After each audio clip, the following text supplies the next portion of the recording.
एक राजा था, तो राजा का बहुत बड़ा महल था। महल के अंदर राजा रानी राजकुमार तीनों ही निवास करते थे, सेवक लोग रहते थे। महल की बाहर की जो दीवार थी, बाहरी दीवार, चार दीवार बोलते हैं जिसको, सुरक्षा के लिए, उस दीवार से बाहरी तरफ महल की सेवा करने वाले का मकान था और वो 50 साल से रहता था और राजा की सेवा किया करता था पूरा परिवार। राजा की मृत्यु हो गई, राजकुमार राजा बन गया। पहले तो यही परंपरा थी कि राजा का बड़ा बेटा ही राजा बनेगा, तो उसको राजा बना दिया गया। राजा के मन में आया कि महल बहुत पुराना हो गया है, इसको विस्तार किया जाए और जो चार दीवारी है, परकोटा है, बाउंड्री वाल, उसको भी चौड़ा किया जाए। तो वहाँ उसका जो मकान था वो बीच में आ रहा था, तो उसने नौकर को बुला करके कहा कि भाई तुम मकान खाली करो। उसने कहा हजूर हम कहाँ जाएंगे, आपके पिताजी का दिया हुआ मकान है और हम तो 50 साल से रह रहे हैं, हमारे पिताजी भी महल की सेवा करते थे, अब मुझे ही 50 साल हो गए, मेरे पिताजी कब से रहते होंगे पता नहीं, कहाँ जाएंगे। राजा ने कहा जो भी हो खाली करना पड़ेगा। 1 साल व्यतीत हो गया, खाली नहीं किया उसने। तो राजकुमार ने दोनों को बुलाया, जाना ही पड़ेगा, कोई उपाय नहीं देखा, राजा से कौन युद्ध करेगा। तो सामान नामान पूरा तैयार किया और गांव के बाहर जा कर के एक झोपड़ी बना ली और झोपड़ी में बना करके दोनों पति पत्नी वहाँ निवास करने लगे।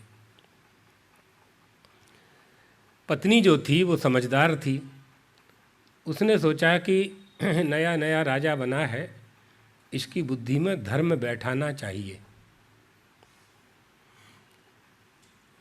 तो काम वाले की पत्नी एक दिन जहाँ उसने मकान खाली किया था उस प्लाट पर आई और कुदारी फावड़ा त्रिक्रम लेकर के उसने वहाँ की मिट्टी खोदी और एक टोकना में मिट्टी भर ली और ज़्यादा भर ली।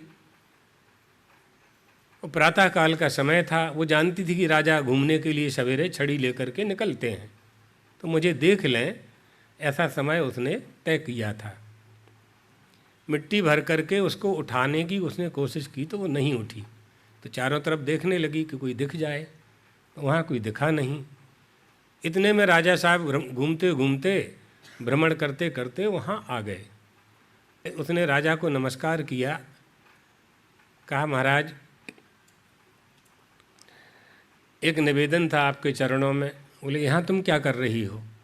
बोले यहाँ 150 साल रहे, हमारे पूर्वज भी रहे, ससुर भी रहे, तो आपने हमको यहाँ से तो निकाल दिया है, तो हमने सोचा कि एक टुकना मिट्टी ले जा करके हम अपनी झोपड़ी में रख लेंगे, तो हमें यहाँ की माटी की स्मृति बनी रहेगी। हमारा इस मकान से, इस मिट्टी से प्यार हो गया था, प्रेम हो गया था। तो राजकुमार ने कहा कोई बात नहीं, ले जाओ, कोई हर्जा नहीं। समस्या है महाराज? क्या समस्या है? ये मिट्टी मैंने ज़्यादा भर ली और मुझ में ताकत है नहीं, तो उठती नहीं है, तो उठा करके मेरे सिर पे आप रख दो। आप तो महाराज हो, आप कौन कहेगा, लेकिन मैं निवेदन करती हूँ आपसे, मेरे सिर पर ही रख दो तो मैं इसे ले जाऊँ। तो राजा ने सोचा कि बहुत दिन सेवा की है, कोई बहुत बड़ी बात नहीं है, अभी कोई देख भी नहीं रहा है।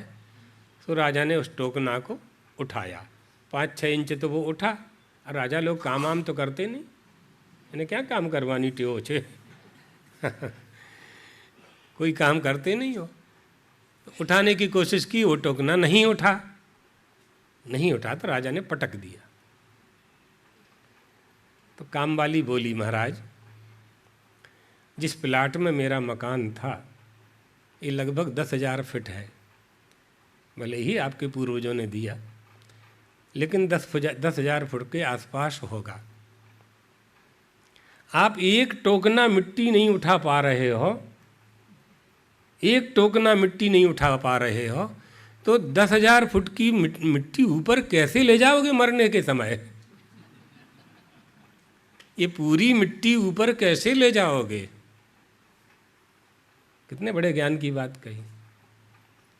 एक टोकना मिट्टी उठाते नहीं बन रहा है, तो जब आप मरने लगोगे उस समय इस जगह की, महल की, मेरे प्लाट की याद आएगी आपको, तो ये मिट्टी ऊपर कैसे ले जाओगे आप?